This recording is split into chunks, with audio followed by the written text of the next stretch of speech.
4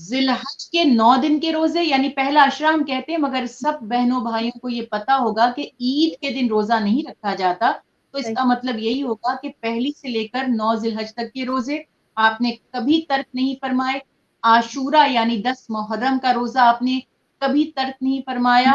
اسی طرح سے آپ صلی اللہ علیہ وسلم نے فجر سے پہلے کی 2 رکعت کبھی ترک نہیں فرمایا، اور نہ ہی آپ صلی اللہ علیہ وسلم نے 13، 14 اور 15 یعنی ایام بیعت کے روزوں کو کبھی ترک فرمایا. تو یہ وہ اعمال ہیں جن کا اجر و ثواب بہت زیادہ ہے.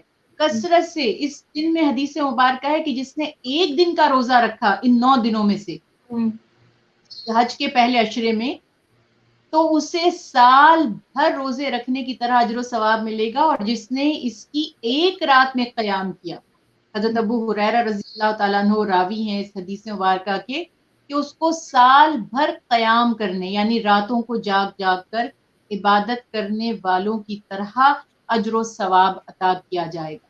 اور پھر آپ نے پوچھا قربانی، تو اس میں ایک خوبصورت دن ہے جس دن کو ہم یوم نحر کہتے ہیں. آپ صلی اللہ علیہ وسلم نے اس کی بھی بہت فضیلت بیان فرمائی. پہلے تو فرمایا کہ یہ عشرہ ہی بہت مبارک ہے، اپنے صحابہ کو ترغیب دی کہ جس نے ذی الحج کے پورے عشرے میں عبادت کی تو اللہ کے نزدیک اس سے بڑھ کر کچھ بھی نہیں. تو صحابہ کرام رضوان اللہ علیہ مجمعین حیران ہو کر پوچھتے ہیں، یا رسول اللہ صلی اللہ علیہ وسلم، کیا جہاد فی سبیل اللہ بھی اس سے افضل نہیں؟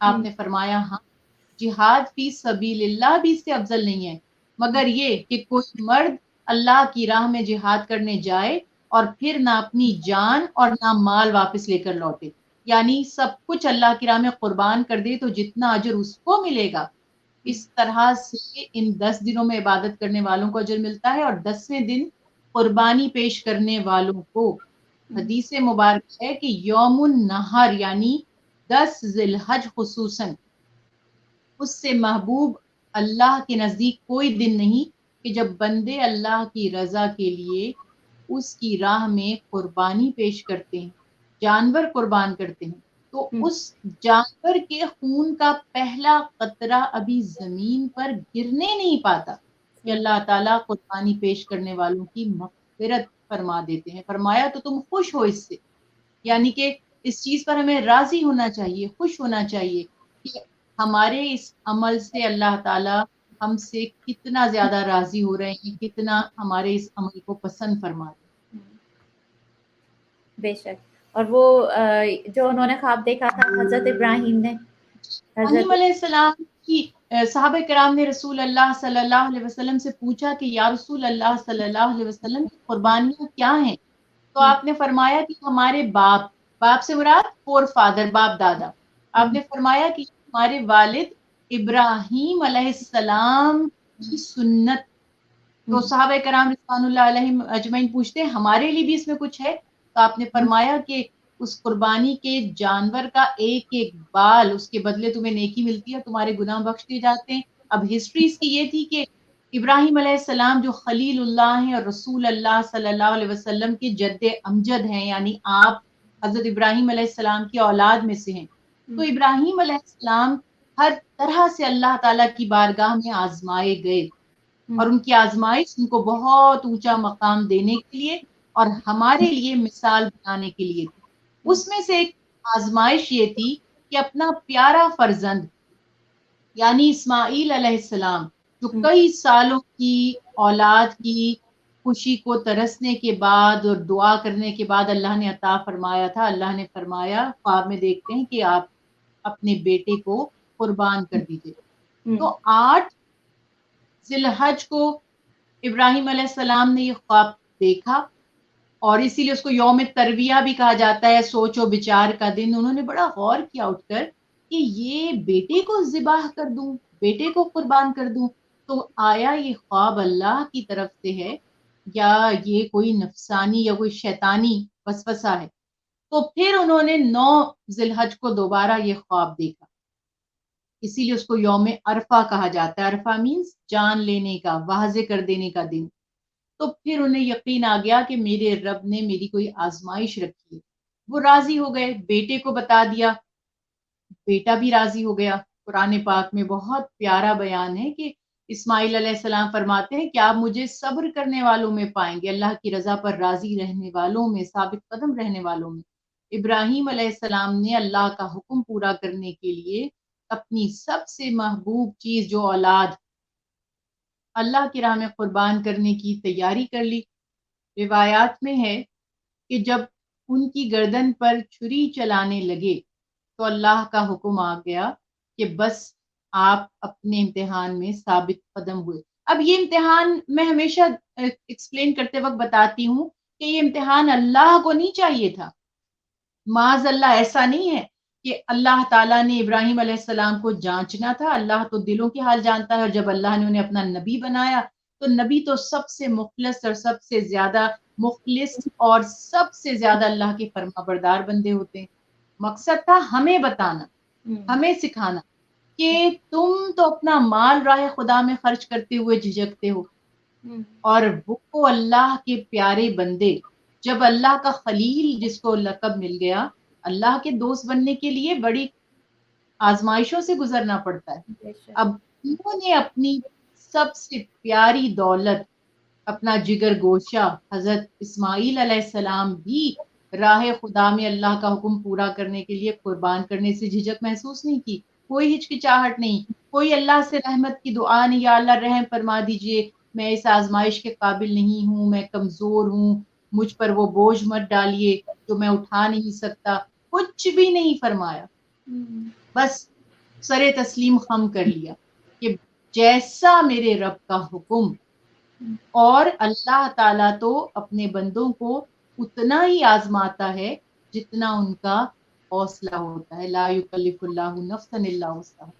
اللہ تعالیٰ نے ابراہیم علیہ السلام سے فرمایا رک جائیے, اور دمبا لایا گیا اور اس سے ذبح کرنے کا حکم دیا گیا, اور فرمایا کہ یہ آپ کا اور آپ کے اہل و عیال کا فدیہ ہے, یعنی کمپنسیٹ کر دیا گیا دمبے کو بیٹے کی قربانی سے.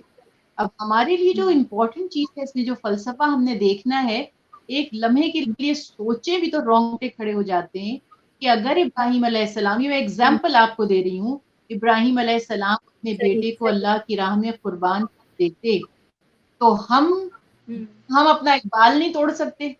ہمیں کوئی کہہ دے بال ختم کر دو, شیو کر دو بالوں پر سے, ہم وہ نہیں کریں گے. یہ ہم ہیں, اور چاہتے ہم یہ ہیں کہ اگر ہم ایک وظیفہ پڑھیں تو بس ایک لمحے میں ہمارے سارے حل ہو جائیں, جو دعا ہمارے منہ سے نکل کر بعد میں ختم ہو, پوری پہلے ہو جائے. لیکن ہم وہ نہیں دیکھتے کہ جو اللہ کے مقرب تھے, جو اللہ کے پیارے تھے, انہوں نے اللہ کے لیے کیا کیا, کتنی قربانیاں دی. اور الحمدللہ ہم جتنا شکر کریں کہ دمبے کو فدیہ بنا دیا. آج ہم اگر جانور قربان کرتے ہیں تو یہ ایک طرح کو ہمیں ریکال کرنا ہے کہ کس طرح ابراہیم علیہ السلام جو اللہ کے پیغمبر ہیں, اللہ کے پیارے بندے ہیں, انہوں نے اللہ کی رضا کے لیے اپنے بیٹے تک کی قربانی سے جھجک محسوس نہیں فرمائی, اس سے رکے نہیں, اس میں ہچکچائے نہیں. تو ہمیں کیا کچھ نہیں کرنا چاہیے, اور اللہ نے تو پہلے ہی ہم پر اتنی آسانیاں رکھی ہیں, اتنا ہم پر کرم کیا, کسی تو امید, ظاہر ہے ہمارا لیول ہی وہ نہیں ہے کہ ہمیں اتنا بڑا امتحان دیا جائے. جو جتنا قابل اور لائق ہوتا ہے اتنے بڑے امتحان میں اس کو ڈالا جاتا ہے. ہم تو ویسے ہی نالائق لوگ ہیں, تو ہمارے لیے تو چھوٹے چھوٹے امتحانات ہیں, اس میں ہی ہم پورے نہیں اتر پاتے. اللہ سے دعا کرتے اللہ ہمیں استقامت عطا فرمائے. تو جب ہم اپنے جانور قربان کر رہے ہوتے ہیں تو ہمیں یہ یاد رکھنا چاہیے کہ اگر اللہ تعالیٰ کا حکم آ جاتا اپنی اولاد کی قربانی دینے کا, تو کون ہم میں سے جرت کر سکتا تھا, اور نہ کرتے تو کتنی بڑی نافرمانی کرتے اللہ کی. تو اللہ نے کرم فرما دیا, ان جانوروں کو ہی ہمارا فدیہ بنا دیا. قیامت کے دن وہ ہماری سواریاں بنا دیے جائیں گے, یا ہماری بخشش کا سامان بنا دیے جائیں گے. ان کا خون ہمارے خون کے لیے, ان کی کھال ہماری کھال کے لیے, ان کی ہڈیاں ہماری ہڈیوں کے لیے, ان کا گوشت ہمارے گوشت کے لیے اللہ نے فدیہ بنا دیا. اور ایک طرح سے ہمارا صدقہ ہے. ہمیں جتنا ہم شکر کریں کرنا چاہیے, اور کم ہے. اور اس میں تھوڑی سی ہمیں ایک اسپرٹ پیدا کرنی چاہیے قربانی دینے کی, اللہ کی راہ میں قربانی دینا, اللہ کی راہ میں کچھ لٹا دینا, اپنے فائدے کو چھوڑ کر صرف اللہ کو راضی کرنے کے لیے کوئی عمل کرنا. تو یہ اتنا بڑا لیسن ملتا ہے اس قربانی سے. اللہ تعالیٰ نے کرم بھی فرمایا ہمارے اوپر کہ یہ جو ہے وہ دمبا سامنے کھڑا کر دیا اور یہ ایک مثال بنایا کہ آپ کو ہمیں کیسے قربانی دینی چاہیے, ایک مثال بنائی, اور اللہ تعالیٰ کو کتنی مقبول ہوئی, کتنی پسند آئی. اچھا ڈاکٹر سمیرہ, کئی مرتبہ جیسے ہم لوگ یہاں پہ رہتے ہیں تو یہیں کے مسائل سے شروع کرتے ہیں کہ زیادہ تر لوگ جو ہیں وہ اپنے قربانی کے پیسے پاکستان میں بھیج دیتے ہیں یا نان پروفٹ آرگنائزیشن کو بھیجتے ہیں, اور اس کے علاوہ یہ بھی پوچھتے ہیں کہ یہ جو قربانی ہے کس کس پر واجب ہے, کیونکہ جیسے گھر میں 2-3 لوگ جو ہیں وہ جاب کر رہے ہوتے ہیں تو اس گھر سے انڈیویجولی جو ہے قربانی ہونی چاہیے یا ایک کمبائن جو ہے ایز اے فیملی ہو سکتی ہے. اچھا, نبی کریم صلی اللہ علیہ وسلم سے جب صحابہ کرام نے پوچھا قربانیاں کیا ہیں تو آپ نے فرمایا کہ ہمارے والد ابراہیم علیہ السلام کی سنتیں ہیں. تو ایک اوپینین جو بہت عام ہے وہ تو یہ سمجھ لیجئے کہ حج کے ارکان میں سے ایک لازمی رکن قربانی ہے, تو حاجی کے لیے تو قربانی واجب ہو گئی. اب رہے وہ لوگ جو حاجی نہیں ہیں تو ان کے لیے بہت پیارا عمل ہے. بعض علماء اس کو بھی واجب کا درجہ قرار دیتے ہیں, بعض کے نزدیک سنت موقدہ ہے. آپ صلی اللہ علیہ وسلم نے ہر سال قربانی پیش فرمائی, اس کی فضیلتیں بیان فرمائی. اب علماء کرام کا جو اس میں ریسرچ ہے, جو اجتہاد ہے, وہ یہ کہ رسول اللہ صلی اللہ علیہ وسلم کے اصحاب سے, آپ صلی اللہ علیہ وسلم کے جو عظیم صحابہ ہیں جن میں خلفائے راشدین خصوصاً شامل ہیں, ان کے عمل سے, ان کی بیان کردہ آپ صلی اللہ علیہ وسلم سے جو انہوں نے سنے مسئلے, جو حدیث مبارکہ سنی, وہ بیان فرماتے ہیں کہ آپ صلی اللہ علیہ وسلم نے فرمایا, پسند فرمایا کہ ہم قربانی کریں, لیکن اگر کسی سال نہ بھی کریں تو گناہ گار بحال نہیں ہوں گے. اب دوسرا سوال یہ ہے کہ ایک گھر سے ایک قربانی کافی ہے, تو جو ایک فیملی ممبر ہے اس کی طرف سے اگر ایک قربانی بھی کر دی جائے تو صحابہ کرام رضوان اللہ علیہم اجمعین سے یہ ثابت ہے کہ گھر میں سے ایک شخص نے قربانی کیا اور اپنے بیوی بچوں سے کہا یہ تم سب کی طرف سے ہے. اسی طرح آپ صلی اللہ علیہ وسلم نے, حضرت علی کرم اللہ وجہ روایت فرماتے ہیں کہ آپ نے ایک مینڈھا لیا, اللہ تعالیٰ کی رضا کے لیے اس کو قربان فرمایا, فرمایا اے اللہ اسے میرے اور میرے گھر والوں کی طرف سے قبول فرما لیجئے. پھر ایک مینڈھا لیا, اس کو ذبح فرمایا اور فرمایا یا اللہ اسے میرے اور میری امت کا صدقہ بنا دیجئے, ان کی طرف سے قبول فرما لیجئے. تو صحابہ کرام یہ تک بیان کرتے ہیں کہ کسی شخص کا جو فیملی کا ہیڈ ہے, فیملی ممبر ہے, اگر وہ ایک جانور چاہے ایک بکری بھی ذبح کر دے تو اس کے گھر کے لوگ چاہے 10 سے بھی زیادہ ہوں تو ان کے لیے وہ کافی. اب بعض علماء کرام کا فرمانا ہے کہ نہیں, جتنے بھی لوگ صاحب نصاب ہیں, جابز کرتے ہیں یا بزنس کرتے ہیں, اتنی استطاعت رکھتے ہیں, تو انہیں سب اپنے اپنے حصے سے قربانی کرنی چاہیے. بکرا یا بکری تو ایک حصہ شامل ہوتا ہے, اور اونٹ اور گائے یا بیل میں 7 حصے بنائے جاتے ہیں. اس میں فتاوی عالمگیری میں بھی کہ گائے یا بکرے کے جو بھی آپ قربانی کرنے والا ہے پوری کرے, یا ایک بکرا ایک گائے کرے, آپ پوری فیملی کی طرف سے تو کر سکتے ہیں, لیکن بکرا یا بکری میں کوئی اور حصہ نہیں ہوگا. ایک ہی پرسن کرنے والا ایک ہے, مگر یہ کہے کہ سب کو اللہ تعالیٰ اس کا اجر عطا فرما. اس طرح گائے میں یا بیل وغیرہ میں حصے 7 ہی ہوں گے, لیکن آپ یہ کہہ سکتے ہیں کہ اللہ تعالیٰ مثلا ایک شخص کا ایک حصہ ہے اور وہ اپنے پورے کنبے کی جانب سے اس کو کر دے تو کافی ہو جائے گا, اس کی کفایت کر دے گا. مگر اب آپ کے ذہن میں آ رہا ہے کہ ایک کنٹروورشل بات ہو رہی ہے. بعض علماء کرام فرما رہے ہیں کہ ہر شخص کو جو صاحب استطاعت ہے, ارن کر رہا ہے, ہر فیملی ممبر کو کرنی چاہیے, اور بعض فرما رہے ہیں ایک کا کر دینا سب کی طرف سے کافی ہے. اس کے اوپر ہمیں غور کرنا ہے. دیکھیے اس زمانے میں گھر کے تمام افراد تو ملازمتیں نہیں کرتے تھے, خصوصاً خواتین کا بہت زیادہ کام کاج کا ان کی رسپانسبلٹی نہیں تھی, یا جس طرح آج ہر گھر میں ہر شخص کما رہا ہے اتنا رجحان تھا. تو ظاہر ہے کہ اس حساب سے ان پر پابندی بھی نہیں تھی. ان کے بچے بھی آپ دیکھیں, ان کا لائف دیکھیں, ریکوائرمنٹس اور ان کی ڈیمانڈز بھی اتنی نہیں تھی اگر وہ بہت زیادہ